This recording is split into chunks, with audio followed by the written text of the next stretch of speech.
Welcome. My name is Elizabeth Hammond, and I'm the president of the League of Women Voters of Queen Anne's County.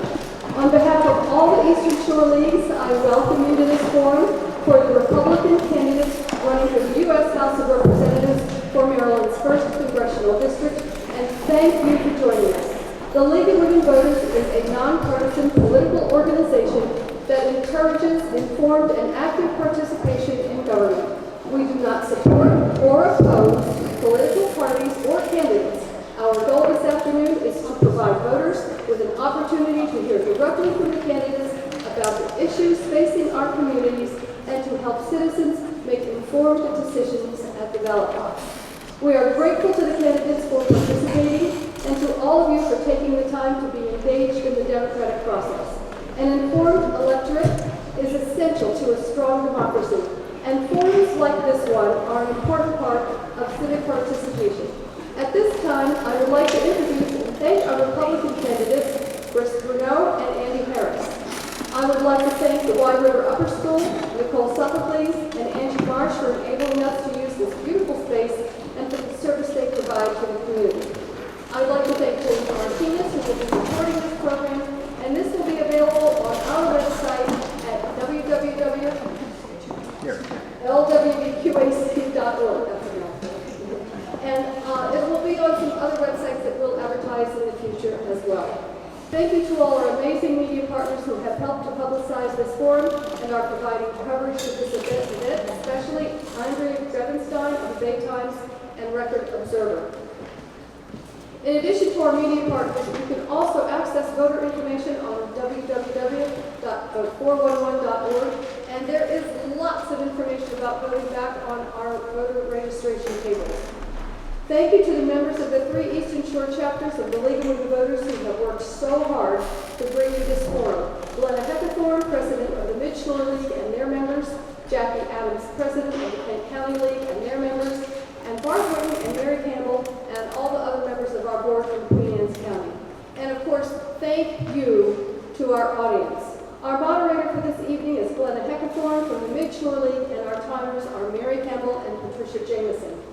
Now please silence your phones and refrain from demonstrations of support or opposition during this forum so that we may provide a fair and welcoming environment for all participants. Again, thank you for being here and for your commitment to informed civic engagement. And now I will turn the floor over to our moderator, Glenna Heckathorn, who will review the format for the purposes. Thank you very much, Liz. Hi, I'm Glenna Heckathorn. I'll be your moderator this afternoon. Let me briefly describe how the forum is going to be conducted today. First, this is a forum rather than a debate. That means rather than have a back and forth discussion, the candidates will be asked the same question and will respond one at a time. The candidates have drawn numbers to determine the order of opening statements and responses to questions. Mr. Harris is number 2, which means by default, Mr. Bruneau, you are number 1. Each candidate will have 2 minutes for an opening statement.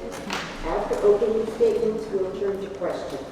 We'll begin with several questions that the forum team developed and then turn to questions submitted by the audience on note cards. So we have members of the league passing out note cards. If you need another one, you need a pen or a pencil, raise your hand and they'll come and help you out. The same questions will be asked of each candidate, and each one will have a minute and a half to respond. Our timekeeper will raise the card. Timekeeper, will you show us your cards, please? We have 15 seconds left, and we have time's up. Finally, each candidate will have 2 minutes for a closing statement. So I'm going to give you a couple of pointers for writing your questions. First of all, write legibly. If we can't read it, we can't ask it. Make sure your questions are respectful and that they are addressed to all candidates, not just one candidate. Try to make your questions succinct and make your questions relevant to the duties of the Maryland State Representative.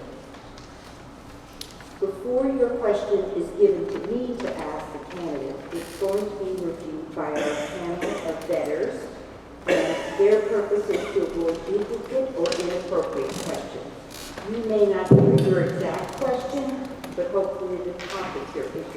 will be covered. And finally, please hold your applause until the end of the forum. So let's now turn to the candidates for their opening statements, and we will ask Chris Duno to go first. You can use the microphone there, or you can use this one, or you can stand here. I'll just stand right here. How's that? Okay. So, hi, good afternoon. My name is Chris Bruno. Some of you have met me before. Maybe last time I campaigned in the presidential election in 24, I ran against our Congressman Andy Harris. Just a little bit of my background.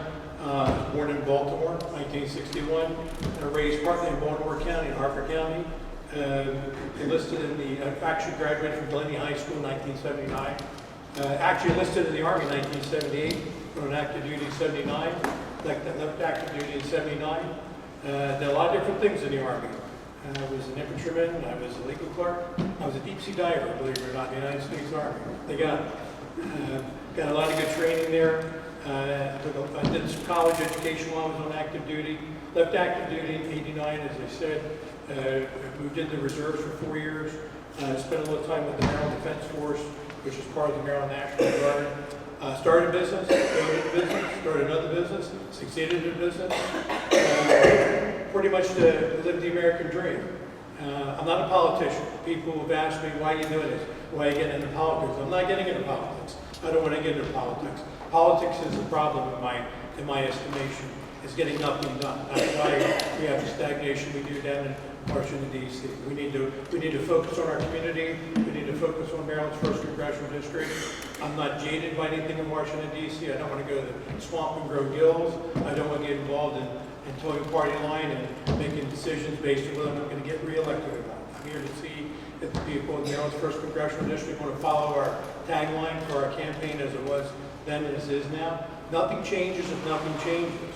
And if nothing changes in our leadership and our representation in Maryland's 1st Congressional District, nothing's going to change for us there. So, thank you. Go to the other question. Thank you. Mr. Harris? Thank you very much, and I want to thank the League of Women Voters for holding these forums. We get invited to a lot of forums, but the ones I think that are the best attended and best run, actually, the League of Women Voters. I'm glad that you're doing it this year as well.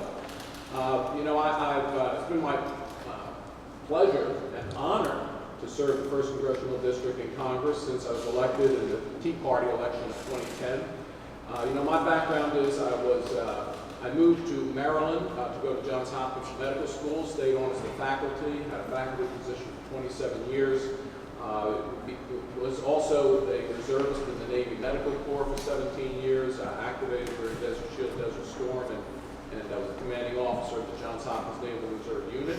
Got elected to the Maryland State Senate from Baltimore County, where I lived kind of at the other end of this district in 1998. And probably the most important thing recently is 5 years ago I had the opportunity to be at that time, the ranking member on the Agricultural Appropriations Subcommittee, and then when the Republicans took the majority 4 years ago, to actually serve as the chairman of that subcommittee. A subcommittee that's very important for the 1st District of Maryland. Whether it's agriculture, poultry, obviously related, tourism, the waterman industry, the Chesapeake Bay, especially the blue catfish problem we have. It's been my pleasure to use that seniority on that subcommittee to take care of the district and take care of the economic interests of the district. Go back. Thank you. Okay, we're going to start with our first question, and our first question will go to Mr. Harris, and that is about the Chesapeake Bay federal funding. The Chesapeake Bay supports communities large and small through tourism and other economic development opportunities. And federal investment has been central to the restoration progress. Federal grant freezes and proposed cuts to EPA and USDA programs have put bay restoration efforts at risk, affecting not just environmental outcomes, but the watermen, farmers, and tourism businesses whose livelihood depend on a healthy bay. What would you do in Congress to protect and restore federal funding for Chesapeake Bay restoration, and how would you work across party lines to get it done? thank you very much. You know, I've always supported level funding the Chesapeake Bay programs. Yes, the administration in the past three budgets has, the past two budgets has suggested cutting the program. It's always level funded at least, and in the budgets that I vote for, the appropriations bills that I vote for. You know, back when I was in the state senate, I was on the committee, the environmental committee. That's when we did probably one of the most important things for Chesapeake Bay was we implemented and then improved the nutrient management program. And because that nutrient management program, our farmers are doing their share, they have, that's probably one of the most important things we could have done, and our farmers took a lead over the other states. That's why those programs are important, because this is a multi-state issue, can only be solved by many states working together. But let me talk about one of the biggest issues in the bay right now, the blue catfish. The blue catfish, an invasive species, have essentially taken over some tributaries of the bay. And we've worked on the solution, and I can get into real detail about how we got the problem with the inability to harvest blue catfish. But the solution is going to be to develop a commercial market for blue catfish. And I've obtained now $9 million in grants to go to processing facilities so that we can quite technically eat our way out of that problem. Thank you. Mr. Brunel. So the question was more directed towards the viability and the cleanliness of the bay. And I'm familiar with the blue catfish issue that came up during the last campaign, and it's that invasive species has nothing to do with the phosphorus and the nitrogen that continue to be dumped into the Chesapeake Bay. One of the biggest focuses from my last go-around, and I tried to forward this issue, was the Conowingo Dam, the Susquehanna River, and the nearly 250,000 pounds, I think it's 250,000 pounds annually, no, 260 million pounds of phosphorus that are dumped annually into the Chesapeake Bay, and the nitrogen that comes from the opening of the dam during these heavy storms. And as I looked into that issue and attempted to formulate a plan with that, as I learned that Congressman Harris gets PAC money from Constellation Energy and other electric companies. So I'm like, well, no wonder we're not resolving that issue because the congressman is taking PAC money. So how are we going to approach it? How are we going to deal with that? Well, you can't with the current congressman because he's taking PAC money. And it brings me to the issue of trying to be not a Washington insider and be a person representing the people, and that is, don't take PAC money, don't take contributions where you're incumbent upon people if you want to resolve issues. Okay, thank you. We're going to turn now to agriculture and the farm economy. The administration's proposed USDA budget represents one of the most significant disinvestments from farmers and rural communities in recent memory, with cuts to the Farm Service Agency and conservation programs that Eastern Shore farmers depend on. In some cases, it is not organizations, but individual farmers who directly bear the brunt of frozen grain and canceled programs.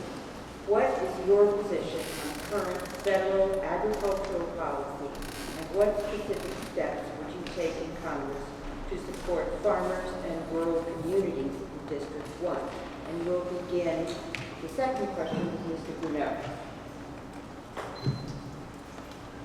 I recognize that Congressman Harris is on this subcommittee and that he has this ability to enhance this program, but what is actually happening belies his authority and his responsibility there. There are things that are taking place in the way of cuts as a result of the Trump administration that are directly affecting the agriculture on the Eastern Shore. And again, back to my point, it's this power play down in Washington, D.C., where we're going to support this over here because it's politically correct because we want to get reelected and we got to toe the line of this. We've got to stop this. This is not the way we resolve issues, is by toeing the line politically. We need to get in line with what represents and what represents the needs of the people of Maryland's 1st Congressional District, particularly in the area of agriculture.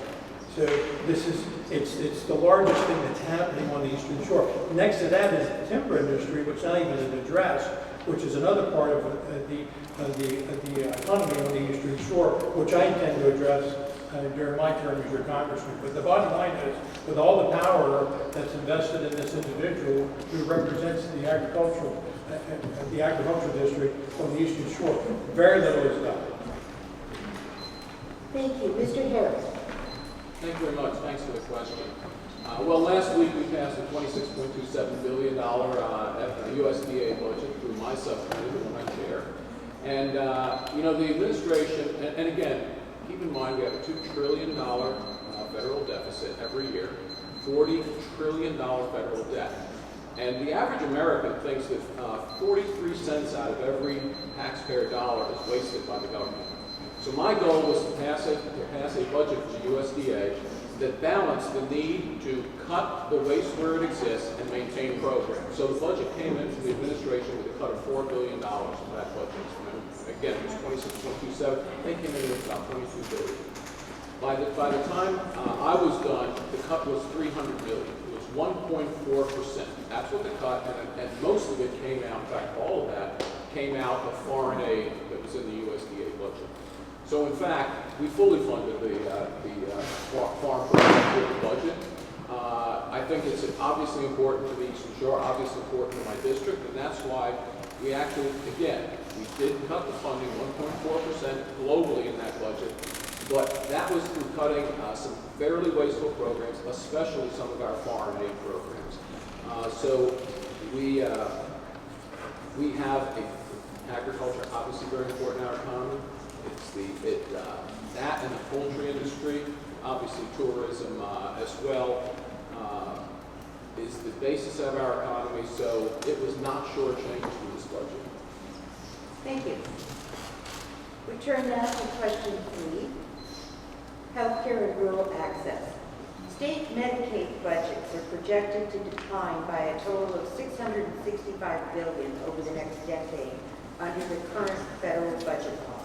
Cuts that will fall hardest on rural communities like those throughout District 1, where healthcare access is already limited and hospital closures are a real risk. What is your position on Medicaid and other federal health programs, and what will you do in Congress to ensure that residents of this district, particularly in rural areas, can access the care they need? And we'll begin question 3 with Mr. Harris.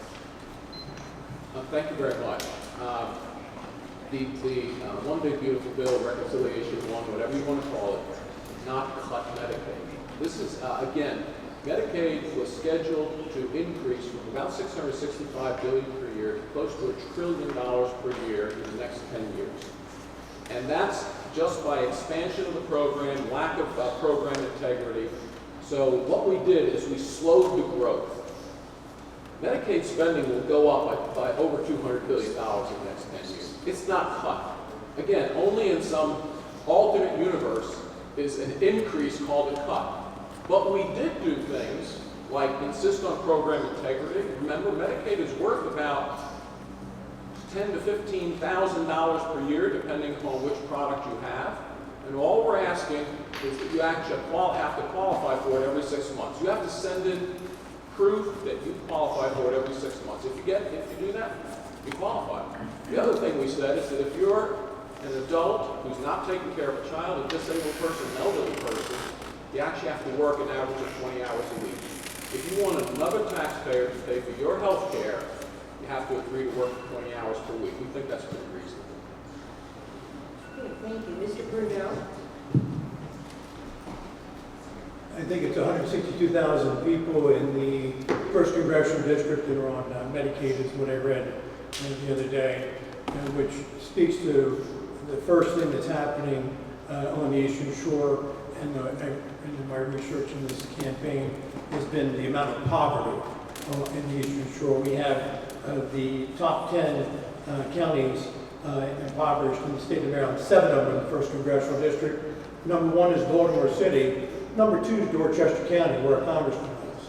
So, speaking to that, we haven't focused on the real issue here. If somebody's going to get Medicaid, if they need government assistance on getting medical care, we're not addressing the root problem. That root problem is poverty.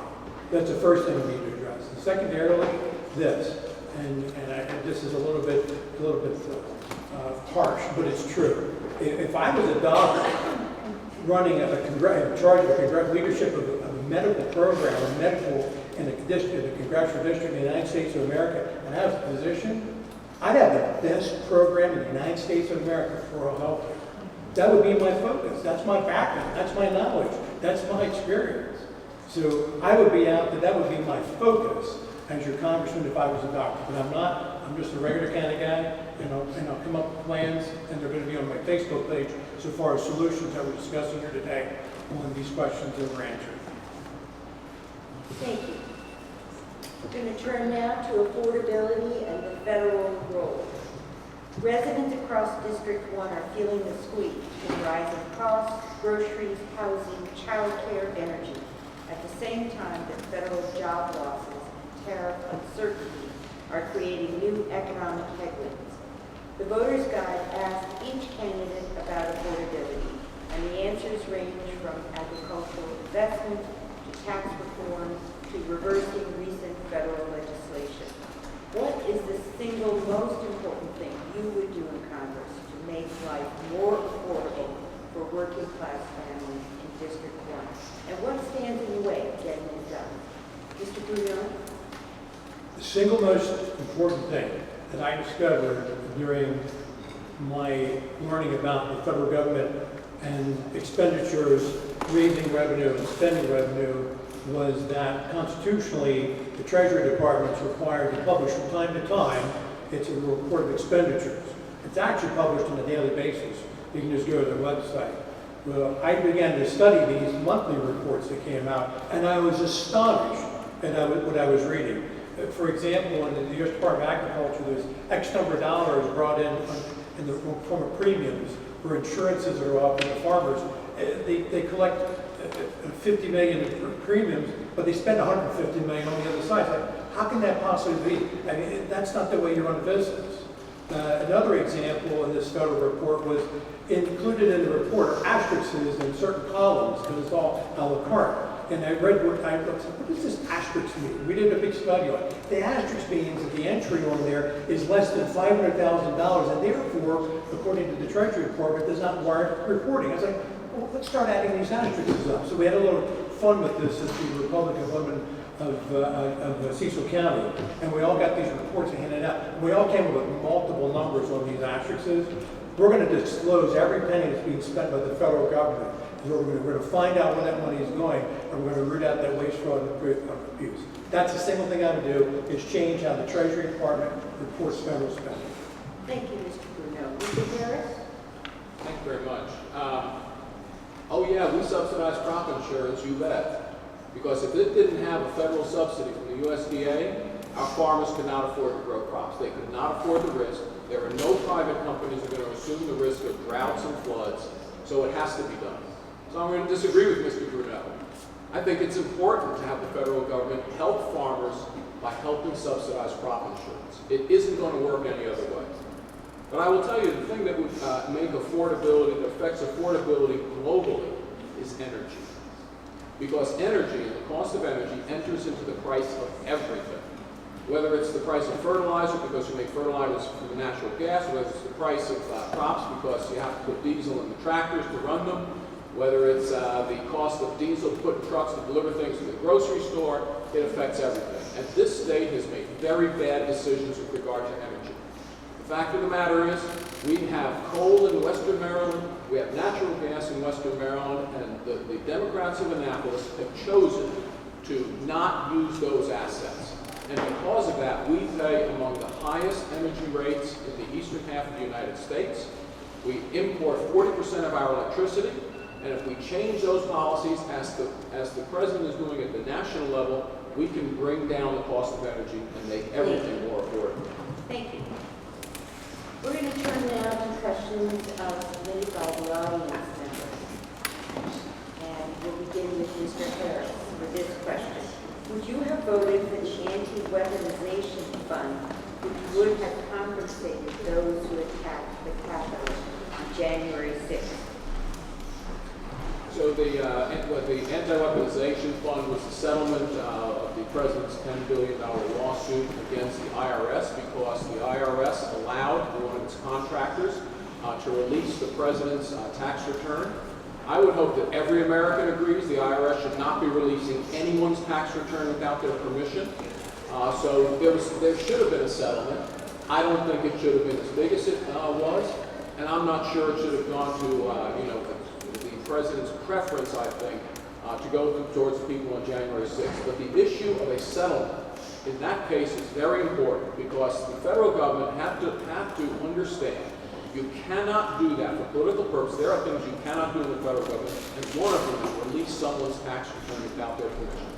You can voluntarily release your tax return, that's fine, but for the federal government to do it and the IRS to be complicit in it was something that had to have a consequence.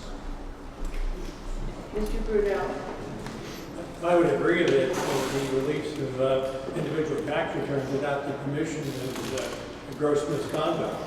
Whether it's deserving a $10 billion settlement, and then I'm still together, I'm not agree with them on that. That's a bit excessive, and to do something along those lines.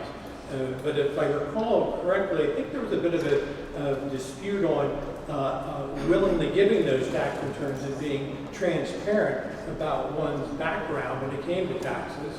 And so that always gives the appearance of something to hide. So whether it was leaked by somebody within the IRS, whether it was some great conspiracy to expose Donald Trump for whatever he did out there, I don't know. The excessive settlement, again, probably a little over the top. The distribution of it, and once the settlement's made, it's up to the individual. I wouldn't say one way or the other how it should be distributed out there. Once an individual gets their money, it's up to them how they want to give it away, to whom this is their privilege. But the underlying issue so far as how the act took place, the unwillingness of a public official, or somebody wanting to be a public official, willing to cooperate on transparency, where it all began, that's where I would take a front with that. So that's all I have to say about that. Okay, thank you. Next question goes to Mr. Bruno. What will you do to rein in corruption in insider trading, crypto, and pardons for donations, etc. in our government? That's simple. It's just don't allow it. You're elected public official in the federal government. You're not allowed to trade. It's as simple as that. If you got an E-Trade account, you can't do it. We've watched it. Whether they're actually profiting from the insider trading information or what they're, I don't know. Has it been proven? Who knows? We've heard the stories about Pelosi and the others go on. It's clearly, when legislation is taking place, it'll affect the markets out there. People are going to get information, and if they're held to, obviously, to a standard of integrity, to do what people to do what you're doing when people are looking, it's not happening. People are profiting from it. You just got to stop it. It's as simple as that. So, yeah, it's across the board. I think even the Democratic candidates up here said the same thing. We've got to stop it universally. Nobody should profit from their position in the federal government. Heck, I think they're overpaid to begin with anyway. So how much should they be profiting on stocks and everything else out there? Anyway, yes, it needs to be stopped entirely, and in conjunction with that, FEC reform needs to be done as well, because there's another profit center for people running for public office. Thank you. Thank you. Mr. Harris?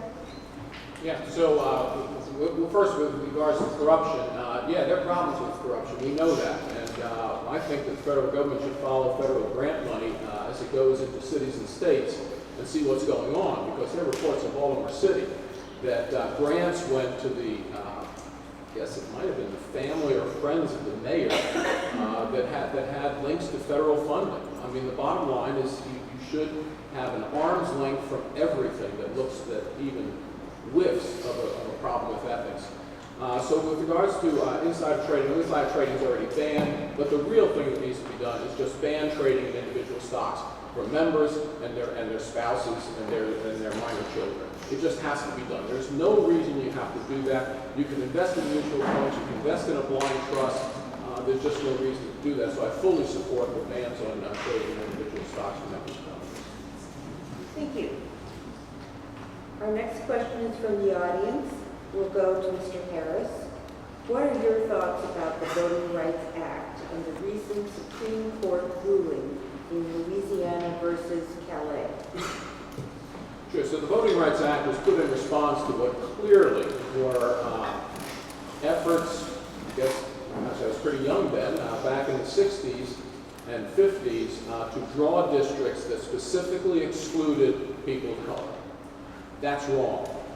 But the going the other way to say that in the past 60 years we've made no progress, I think we have made progress, and I think the makeup of the Congress shows we've made progress, and the question is whether or not you should draw a district based on race. And I believe that we have to move past that. We have to move past drawing districts based on race. That was the issue in the Calais decision. I think it was the correct decision. I think that, we have, my gosh, here on Eastern Shore of Maryland, we have a state delegate district that's drawn on the base of race. And if you look at it on a map, you'd be surprised with how gerrymandered it is. I think that's not good for communities. I think in general, I oppose, and while we're on the subject of gerrymandering, what Governor Moore intends to do to the Eastern Shore should not be tolerated by anyone on the Eastern Shore. He wants to break up the Eastern Shore and its representation. That is very, very dangerous to the Eastern Shore of Maryland. It goes against democratic principles and what the majority of Americans think, which is that you should not gerrymander based on politics. Thank you. Mr. Bruno. I'm waiting for the day in this country when you stop looking at things as Democrats, Republicans, white, black, and we just look at ourselves as Americans.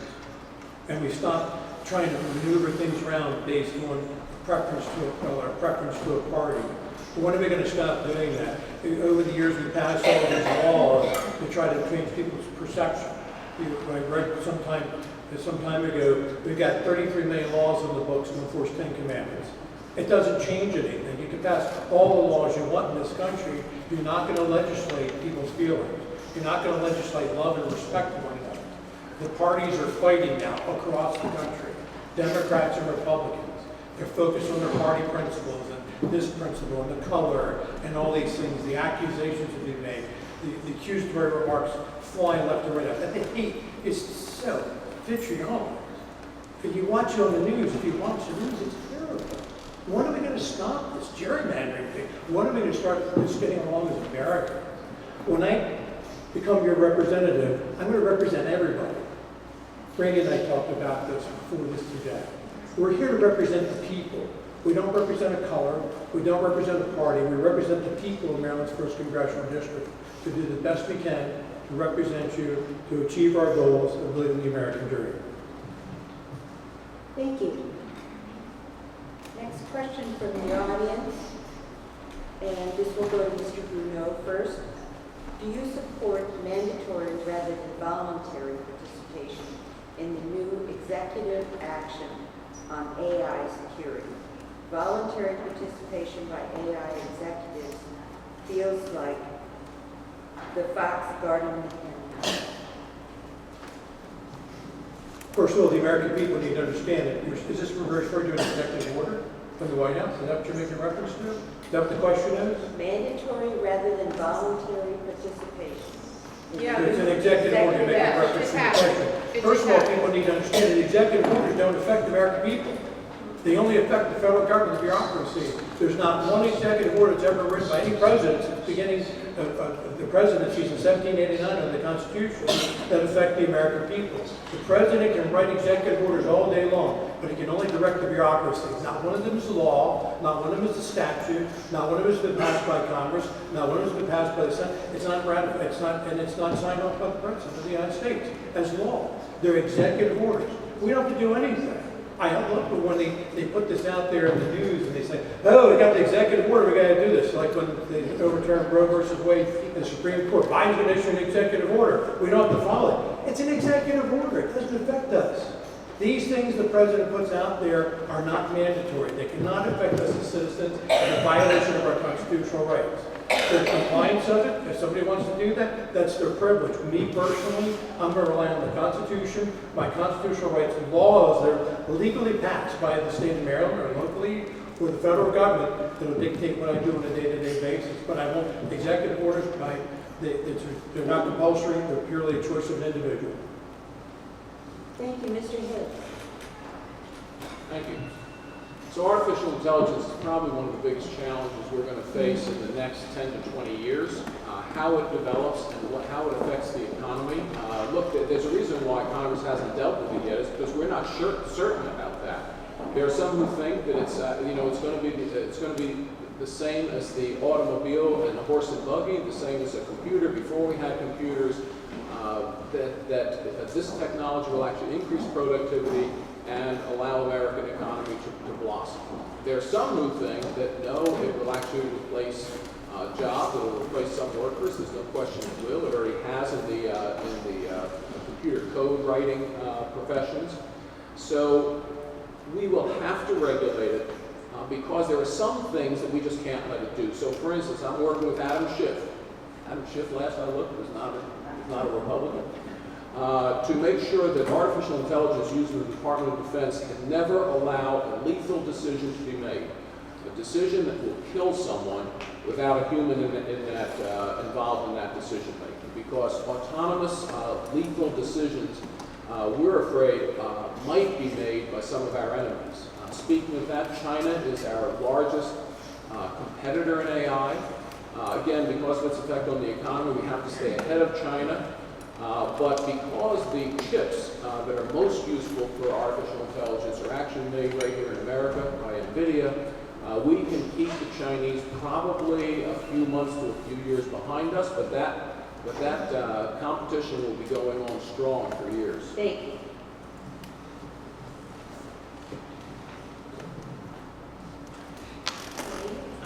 Mr. Harris, I'm going to give you the next question, which is, do you support the war in Iran?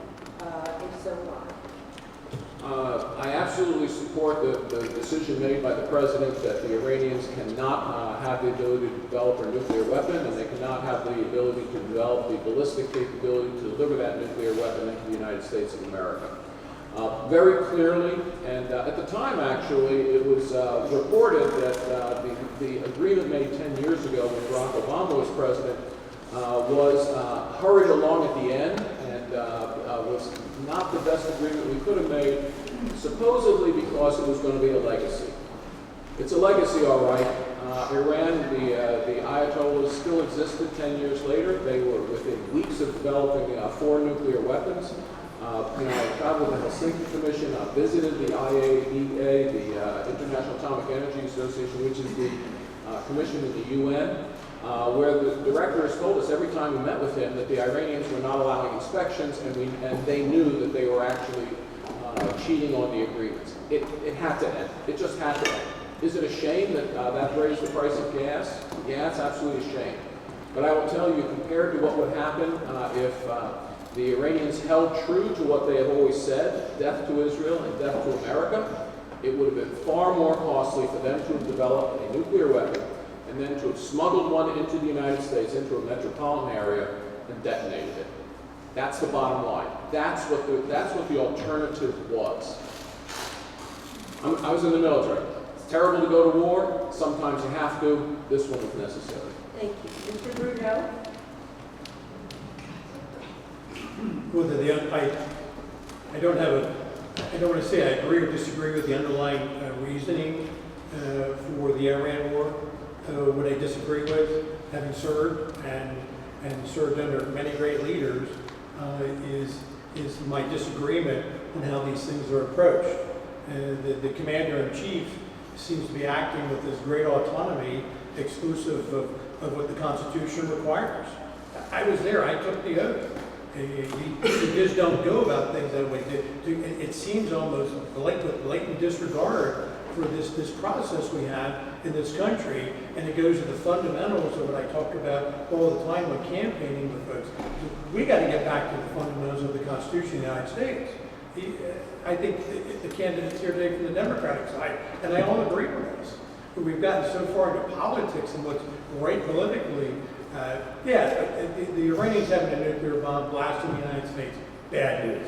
Practice for that stuff in the Army every day with nuclear, biological, chemical warfare training. Bad stuff, never want to happen. Yeah, we want to stop But the methodology, the process by which we proceeded as a country, the United States of America, needs to be followed. We need to do things constitutionally, not with this autonomous revelry that takes place, whether it be from Congress, from the House of Representatives, from the Senate, or from the White House. We need to follow the Constitution of this country to get us back on track with the fundamentals.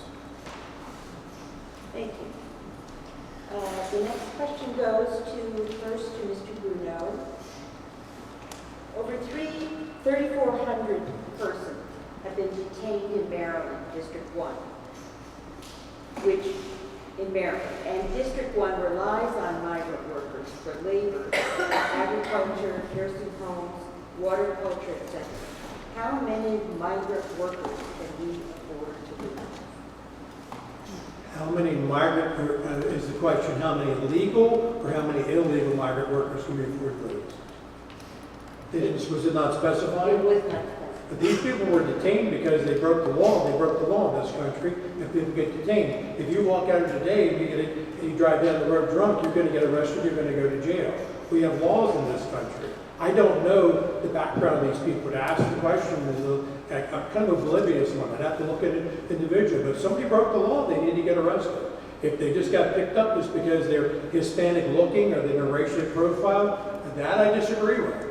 So we got a process in this country called that Constitution. Keep on making reference to that. So I disagree with people wantonly being picked up just because they may be racially profiled. But if they broke the law, as any American sitting here in front of me, or any legal immigrant sitting in front of me, if you broke the law, you're going to get arrested. There's a due process. They get returned back to where they came from if they weren't properly detained. But how many could we afford? I don't know. I don't know the answer to that question. But I do know that if you break the law in this country, there are consequences, and we're all subject to that. So I hope all those people were rightfully detained. If they are wrongfully detained, then we got a problem. And I think there is a bit of a problem in the system with profiling out there. I don't have any intimate details of it, but it's one I'm willing to. If I'm sitting up there as your representative. If you give me a call, I'll answer the phone. Send me an email, and we'll have a talk about it. Thank you. Mr. Harris? Thank you. Look, I agree, profiling would never be correct to stop anyone for any reason, any law, including immigration laws. But the fact of the matter is that unfortunately, for many years, and especially for the 4 years of the Biden administration, immigration laws were ignored. 10 to 20 million people allowed across the board. You saw it on your TVs, you saw it in Del Rio, you saw it in Arizona, you saw it in Southern California, you saw it across all our southern border. 10 to 20 million people. And Joe Biden said Congress, he needs Congress to change the law in order to enforce the border. Well, that's nonsense, because the president was inaugurated in January, and by February you had essentially 0 border crossings under current law. Congress did, we haven't changed one word of immigration law in a year and a half, and yet we have stopped the illegal flow of immigrants across our borders. Now, the question is, what do we do with the 10 to 20 million who crossed under Joe Biden, plus the other millions who crossed before then? Yes, we have to deal with it, and I think what we have to do is we have to shift to the need for legal foreign workers, both temporary and perhaps with longer visas. That's why I've been the champion of the H-2B temporary work visas, which our watermen depend on, our tourism industry depends on. We have, and it's the best of both worlds, because H-2B visa workers come here, they work for a season, they pay taxes, and they go back home. We need to reform the H-2A program to make sure we have the agricultural workers. Hopefully we'll get into my ideas on how to bring more of agriculture back to the United States, but when we do, we need the workers. So we do need to change the laws on that. Thank you. Our next question goes first to Mr. Harris. Will you return nurses to being defined as professional class status with regard to student loans? Yes, in fact, I was the one who inserted the language in the bill we passed Thursday morning out of subcommittee, the Labor Aid subcommittee that did exactly that. I was the author of that language. Mr. Bruno? I agree wholeheartedly. I come from a family of nurses. So. Can you give us some background on that issue? Sure. So here was the issue. The issue was that we were across the board for undergraduate and graduate programs. The federal government had driven private loans out of the student loan program. They claimed they could do it actually at a lower cost. It actually wasn't a lower cost. It actually ended up costing more than when student loans were driven through a private program.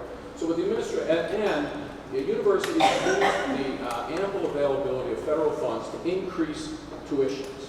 So tuitions are crazy now. Why? Part of the reason is because you can go, for an undergraduate or graduate, you can go and get a lot of money from the federal government's loans. Unfortunately, depending on the profession you go in, you may or may not be able to repay those loans. So the administration decided they were going to cap the loans for undergraduates and cap the loans for graduates. With graduates, for a reason I can't understand, they didn't consider graduate nursing programs. Two of my daughters are advanced practice nurses. For some reason, they didn't consider that a graduate program in the health professions. So we believe we're going to get the Department of Education to change that. And again, that language is in the bill we passed out on Thursday. Thank you very much. Mr. Bruno, would you like to add anything to that? No, good, thank you. Okay. We'll start with Mr. Bruno on should ICE or the CBP be required to have a basic code of conduct that all regular police officers have? Yes. All law enforcement should have a basic code of conduct to respect their constitutional rights. Whether they've been going after somebody they profiled into, they believe in they're an illegal immigrant. I mean, one of the biggest problems we have in this country is the overreach of law enforcement. You can turn on YouTube anytime you want and see these things taking place. I don't know why that is in this country. I grew up in the 60s and 70s, and we never had those issues. You look to a police officer or somebody in the law enforcement in general, and they were the friends of the people. They took care of us. They protected us. They defended us. And for whatever reason, it's become over the top. And I don't know why that is, but there has to be a code of conduct out there, and it should be universal, whether it's the deputy sheriff in Wycomico County to anybody in the FBI. Anybody's in law enforcement. It should be universal out there. They're here to protect and defend. So yes, there needs to be a standard for all out there, Border Patrol, immigration enforcement, it all needs to be standardized out there to make sure that the rights, just human rights are protected, and then moreover constitutional rights. Thank you. Mr. Harris? Yes. Although I think the question was on Border Patrol, I think the point of controversy more centers on Immigration and Customs Enforcement, what we call ICE, Right. ICE agents. So I think what you have to understand is and again, I don't, yes, there should be standards, but for instance, one of the big controversies was whether or not you should allow, whether ICE agents should be allowed to wear masks when conducting their enforcement activities. And the reason that they were wearing them was that they were getting doxxed and their families were getting threatened and they could be identified. So we've come up with a system, and we've proposed a system where you can instead of where you can readily identify the agent by a rotating badge number. So you actually can't even keep the same badge number, because if you do, you actually know who it is specifically. But if you make a complaint and the officer's wearing a rotating badge number, the agency knows who was wearing that badge number that day or that week, then that's the way you can appropriately deal with complaints that are not, and address the problem of anonymity that exists. But I think the key thing is that the leadership changed in January. Mr. Holman, who I've heard many times is a real professional, took over, and I think things are being done much better now than they were in January. I think that's why you're not seeing on your TV. The only thing you see on your TV are the counter-protests, at a private detention facility. Well, look, if you detain someone, you got to hold them somewhere. And that's what's going on in New Jersey. So the problems really are now against the ICE detention facilities, not against ICE agents themselves. Thank you. This question goes first to Mr. Harris. What will you do to curtail nutrient runoff from Maryland Eastern Shore agribusiness? Sure. As I alluded to earlier, I was in the Maryland General Assembly and State Senate when we actually put the nutrient management in place. It's been tremendously successful. So we have buffers. We help farmers with their nutrient management plans, and we're the most successful. Mr. Bruno has mentioned, the tons and tons of phosphorus that come into the Chesapeake Bay and nitrogen, they're coming from Pennsylvania and New York predominantly over the Conowingo Dam. Our farmers are doing their job. We have done exactly what you need to do. You put the nutrient management laws in place, and then you help the farmers abide by them. Why is that so important? Because no farmer wants to put an ounce of more fertilizer than they need on their soil. That would be crazy. Fertilizer costs you. So now, if you combine nutrient management programs with some of the, and I won't call artificial intelligence, but some of the advanced technical things that a farmer can do, we have a tremendous ability to micromanage nutrients on a farm to ensure that we match the crop's need with the amount of fertilizer applied. That's what we want to do. We want every ounce of fertilizer to be used by a stalk of corn or a soybean plant, not to go into the soil and run off. We can do it. We have an increasing scientific ability to do it, and Maryland has taken the right approach on nutrient management. Mr. Brunel? I believe in leveraging technology to improve profitability completely. I talked with many farmers this campaign and the last, and they talk about the technology they've incorporated as necessary to control nutrient runoff and to better improve crop yields, use less fertilizer. Because it's true, less fertilizer, it's going to be more profitability out there. And the technology is developing down the road where it's not going to completely eliminate it, but it's of course going to further reduce the runoff of nutrients. I remember talking to a couple of different groups, and here they said to me, this really interesting contrast. You got the soybean farmers up here who are producing all the soybeans to feed the chickens down here, and you got the chicken runoff down here, and the nutrient runoff here, where you strike the balance. And it's a very difficult thing to manage.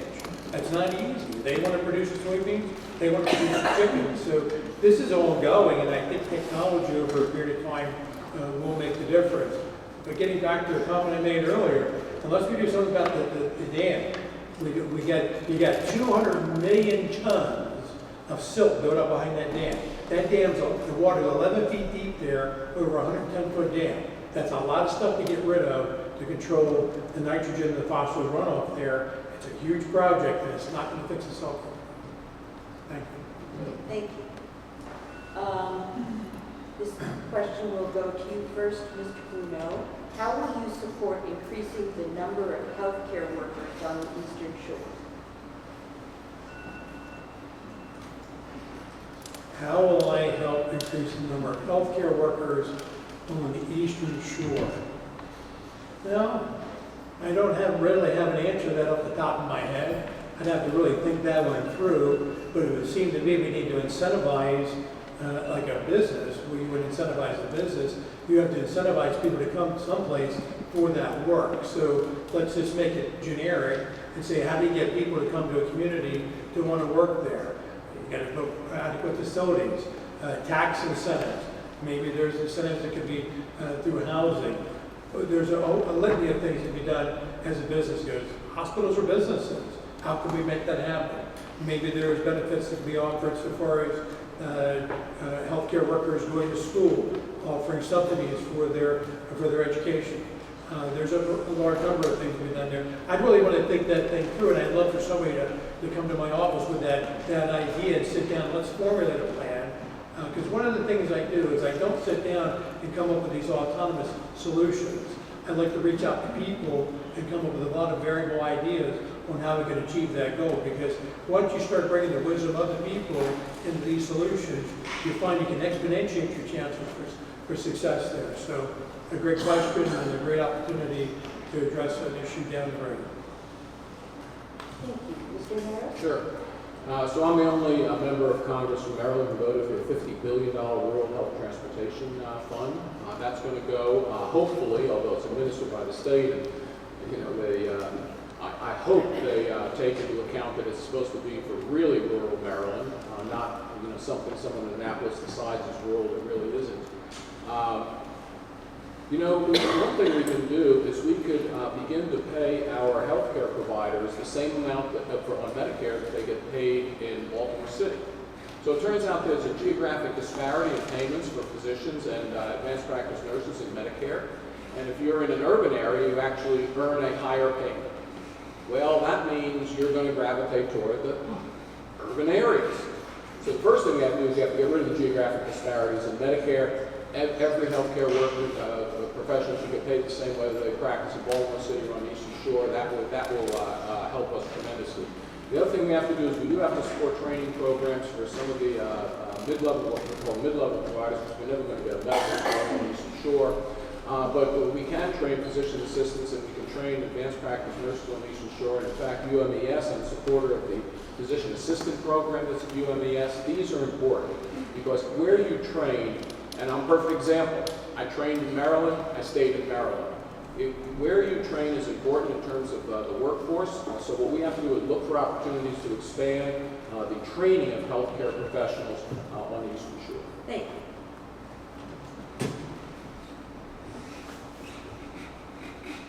This next question goes first to Mr. Harris. It's about SNAP and Medicaid benefits. Please tell us how much fraud in SNAP and Medicaid has been uncovered. And this seems to have a point of view.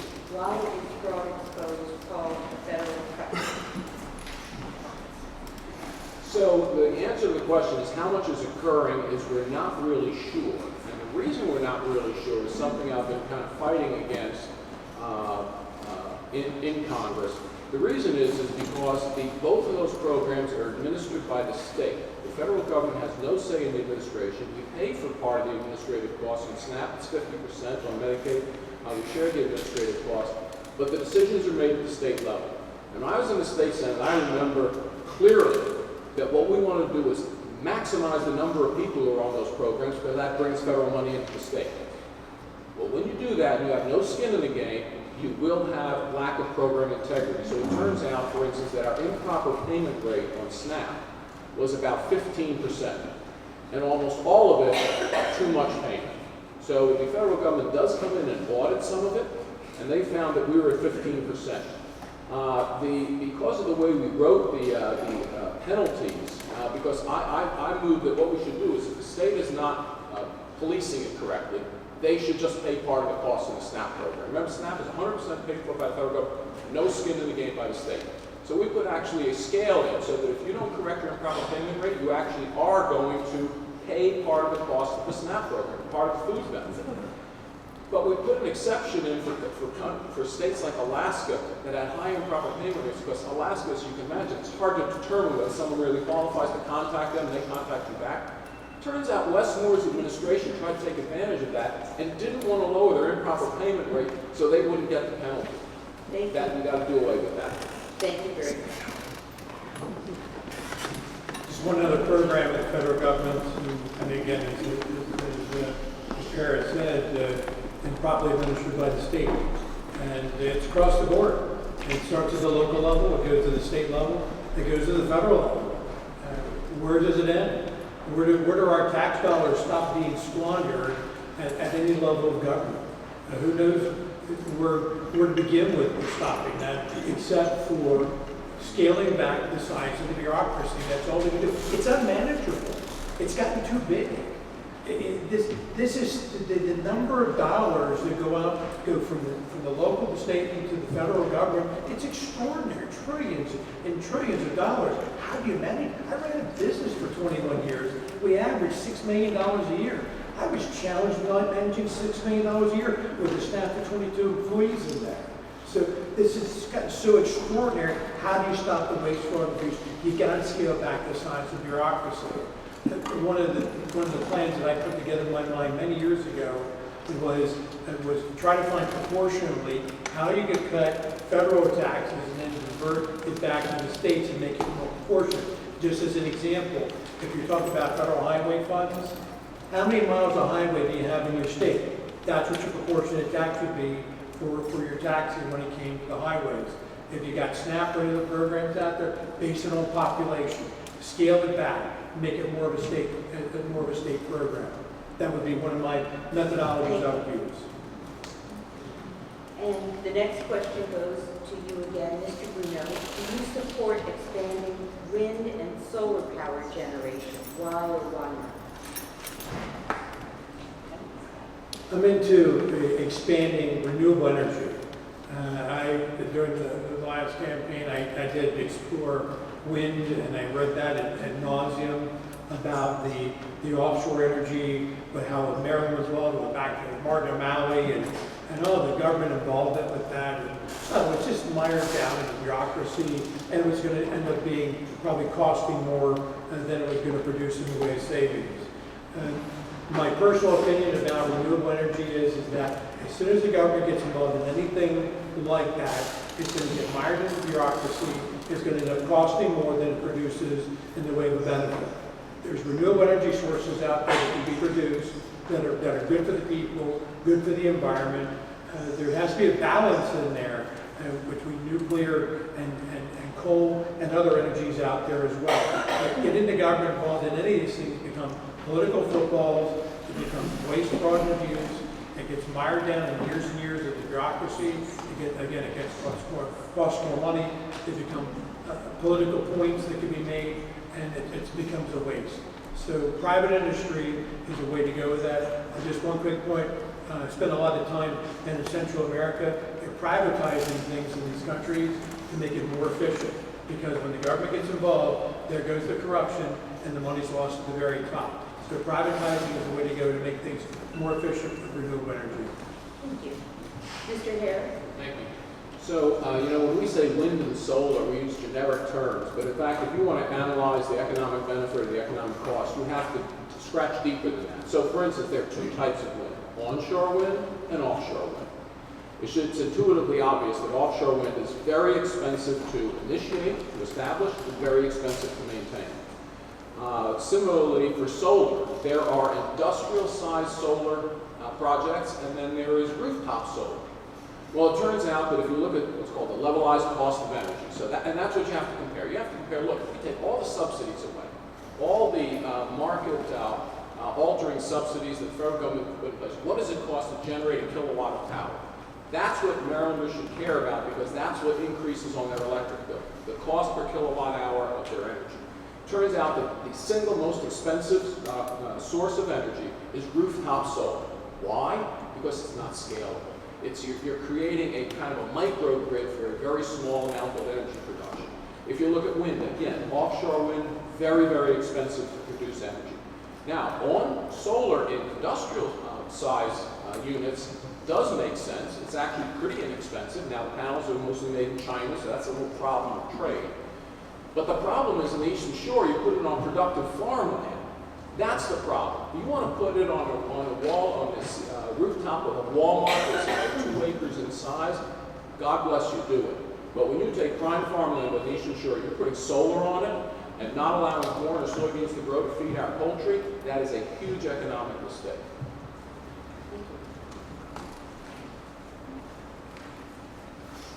Question goes to Mr. Harris first.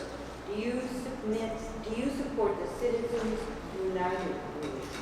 If yes, why? So I support Citizens United ruling is because the Supreme Court decided, and it was not a conservative Supreme Court that decided the Citizens United case. What they decided was that actually every American has the right to influence the political process, and if they choose to do it through something other than a personal contribution, so that is something that goes through a political action committee. So for instance, you're a realtor, you want to support realty issues in Congress, you should be allowed to support the Realty PAC, and the Realty PAC should be allowed to have a voice in Washington. That's as simple as it is. Now, are there problems?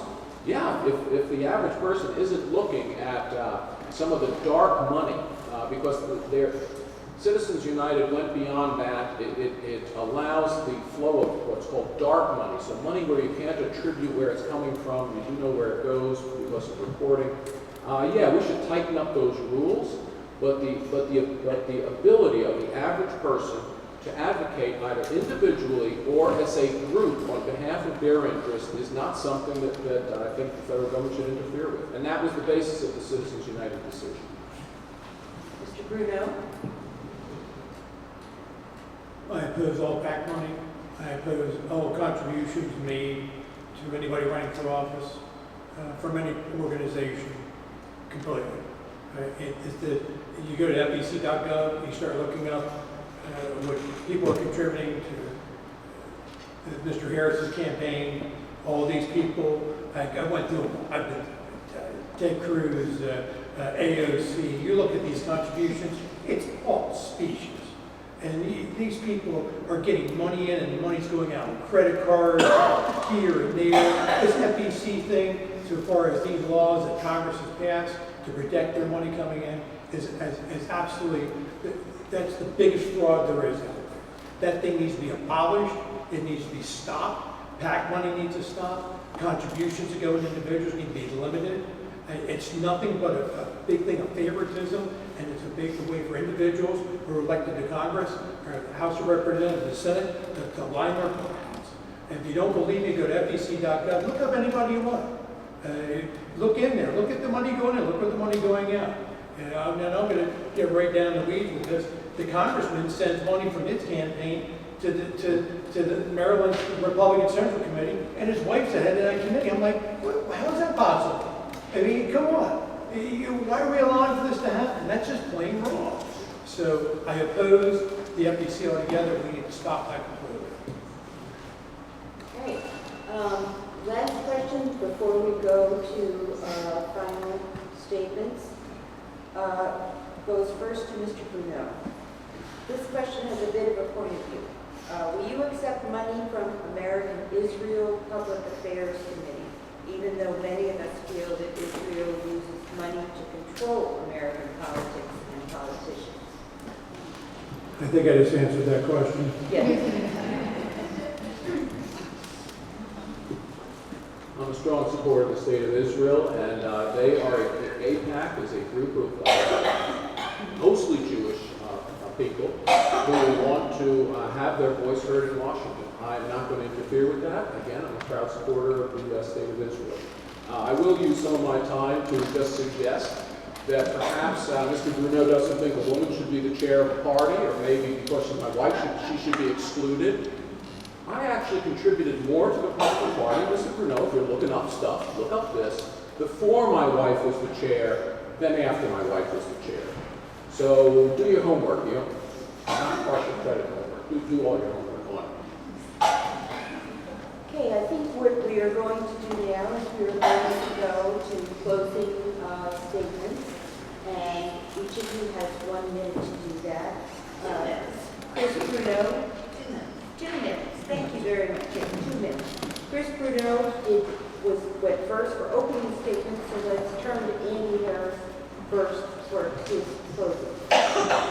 Thank you very much. Again, I want to thank the League of Women Voters for bringing together these forums. I kind of wish there were more people here, but I suspect that the one for the general election will have more people come out. Look, again, it's been an honor to represent the 1st District of Maryland. I was first elected in 2011, and again, I didn't plan to be here this long, but when the opportunity came up 5 years ago to be the ranking Republican and then the chairman of the Agricultural Appropriations Subcommittee, I realized how important that was to this district. As the chairman of that subcommittee, for instance, we got $9 million for the Eastern Utilities Modernization. We got $6.2 million for Millington Wastewater, $1.5 million Rockwall Volunteer Fire Company, $1.25 million for Caroline County Volunteer Fire Company Equipment, $1.65 million for Hurlock Volunteer Fire Company Equipment, $1 million for SecDec, on and on. I just did the middle short there.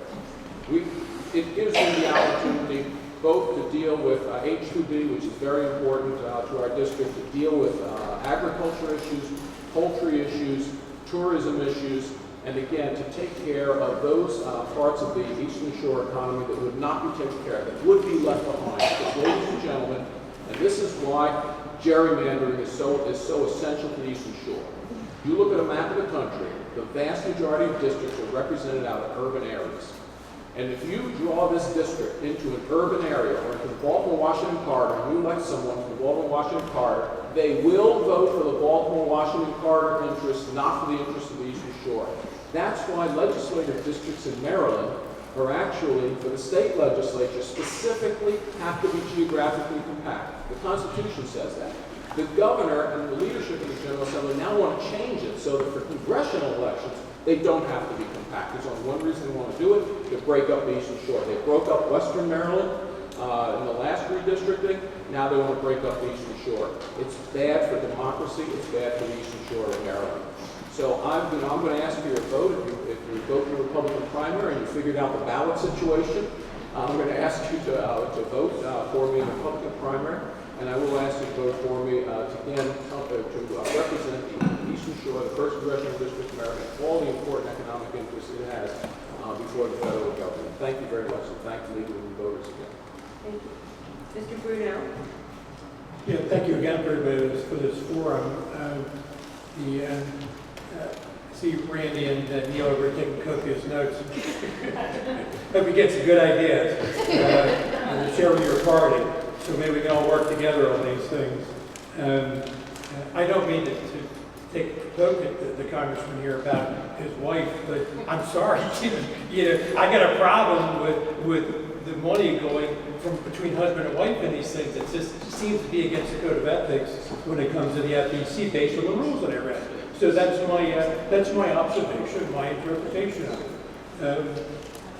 The congressman clearly has the polish from the vernacular of having been down in Washington, D.C. now for 16 years and has all this intrinsic knowledge about these programs and dollars and da-da-da. And it's all wonderful things. And I've seen the money that he's been able to get to the various organizations in the 1st Congressional District. And look, any congressman can do that. It doesn't matter if you're Democrat or Republican. You can earmark the bills like the congressman does and get the monies out there. Anybody can do that. It doesn't take, Newt Gingrich took care of that years ago in Congress. So anybody can earmark and get money to the district. But my focus is on the people in Maryland's 1st Congressional District. And the universal thing that I've heard from everybody, whether it's Democrat or Republican, when I was here today, are you going to answer your phone? Will your door be unlocked when I get there? And the question is yes. That's what I'm here. I'm here to represent the people, both parties, and it doesn't matter anything else about you there. I'm here to represent the people of Maryland's 1st Congressional District, whether we agree on everything, whether we disagree. We're all going to try to forge ahead and achieve that goal of trying to achieve that, live the American dream in Maryland's 1st Congressional District. So that's what I'm here for. So thanks for listening to me. I appreciate it. Good for you to vote on June 23rd. Thank you very much. The League of Women Voters would like to thank our audience, and we would like to thank our candidates.